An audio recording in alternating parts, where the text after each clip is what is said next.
गुलपुर से आते हुए आप अगर खिजलानी और दलिया के दरमियानी रास्ते से अंदर दाखिल होते हैं तो आप पीरद्रुक की तरफ जा सकते हैं। 4x4 गाड़ी जा सकती है, बाइक भी जा सकते हैं, लेकिन अगर बाइक किसी का उधार लेकर जा रहे हैं तो ये ज़्यादा अच्छी बात होगी, क्योंकि आप पना लेकर जाएंगे तो रोड की हालत तो आप देख ही सकते हैं। कच्चा रास्ता है और इस रास्ते से चलकर आपको जाना है पीरद्रुक, जहाँ बैठक है बाबा फरीद शकरकंज की। लेकिन इससे ज़्यादा ये एक सियाही मकाम भी है, क्योंकि वहाँ से सब कुछ नज़र आता है। अगर बैक वक्त आप देखना चाहें तो गुलपुर के साथ साथ कोटली, सेंसा, डडियाल, नाड़ बैक वक्त देख सकते हैं, लेकिन शर्त यह है कि मौसम साफ़ हो। आजकल आएंगे सर्दियों में तो मौसम साफ़ नहीं होगा।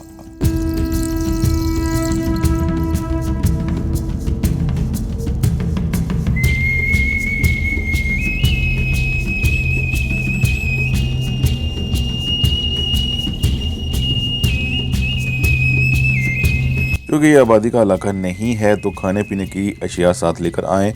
कच्ची भी लाएंगे तो चलेंगी, क्योंकि यहाँ पकाने का इंतज़ाम मौजूद है। लकड़ियों के लिए जंगल है और बाबा फरीद शकरकंज की बैठक पे आपके लिए बर्तन आपका इंतज़ार कर रहे हैं, यानी खाना आपको खुद बनाना पड़ेगा। इसके अलावा एक शख्स भी वहाँ मौजूद होता है जो आपकी मदद कर सकता है।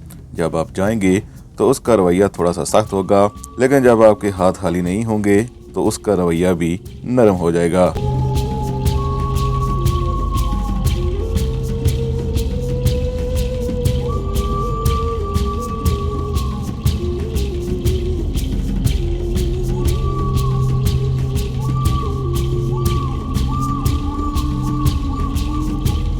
आप सोच रहे होंगे कि खाने की वहाँ क्या ज़रूरत पड़ सकती है। तो अगर आप खाना घर से खाकर जाएं भी, लेकिन जब तक वहाँ पहुँचते हैं आपको भूख दोबारा लग जाएगी। अगर हमारी तरह वहाँ इंसान मौजूद ना हुए, यानी इससे पहले कोई पार्टी ना आई, तो बंदर हमारा वहाँ इस्तकबाल करेंगे, क्योंकि ये कसरत से वहाँ पाए जाते हैं। और चूँकि लोगों का आना जाना रहता है, खाना वगैरह लाते हैं और इन्हें भी खिलाते हैं, इसीलिए ऊपर आते रहते हैं।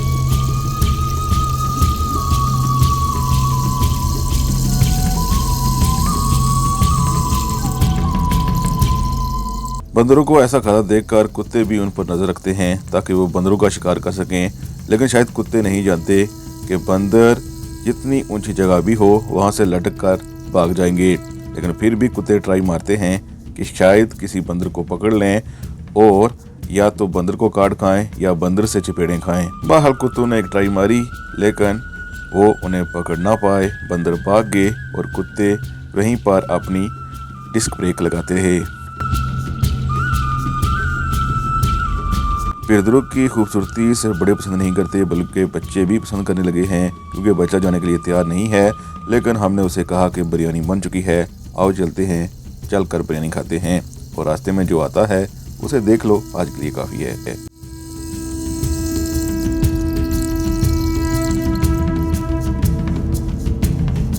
चील के दरख्त यहाँ कसरत से पाए जा रहे हैं, और चूँकि ख़ज़ां का मौसम है तो हरे भरे सिर्फ ये हैं।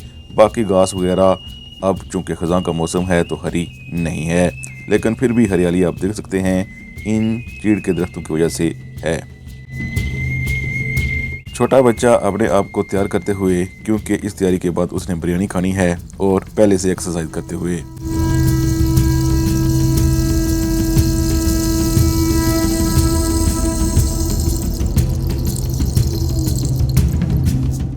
एक बंदर को अपने कैमरे में कैद करते हुए, लेकिन वो इस कैद से आज़ाद होकर भाग गया, क्योंकि वो इंसानों से डरता है। बंदरों के पीछे दौड़ते दौड़ते हमें भूख लग गई, इसीलिए हम पहुंचे जहां बिरयानी बनने वाली थी, और खुद ही वहां पर बावर्ची बनने के फ्राई सरंजाम दिए बाकलम खुद। इसके बाद बिरयानी कैसी थी उसका रंग तो आप आगे चलकर देखेंगे, लेकिन हमने भी कोई कसर ना छोड़ी इसे खाने में, और सब कुछ चट कर गए।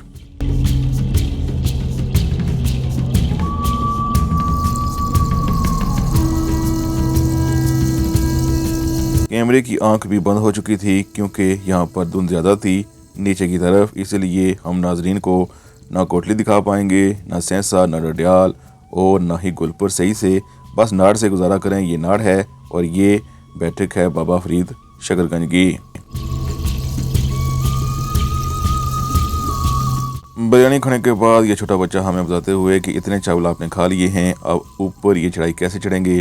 तो हमने कहा हम थोड़ा रेस्ट कर लेते हैं फिर चलेंगे। लेकिन ये कुछ था जो हमने जाकर किया पीर दुरुक की बैठक पे। शाम हो चुकी थी, इसीलिए अब घर को लौटना था, क्योंकि अगर हम दिन की रोशनी में ना पहुँचे तो हमें घर वाले पहचान नहीं पाएंगे।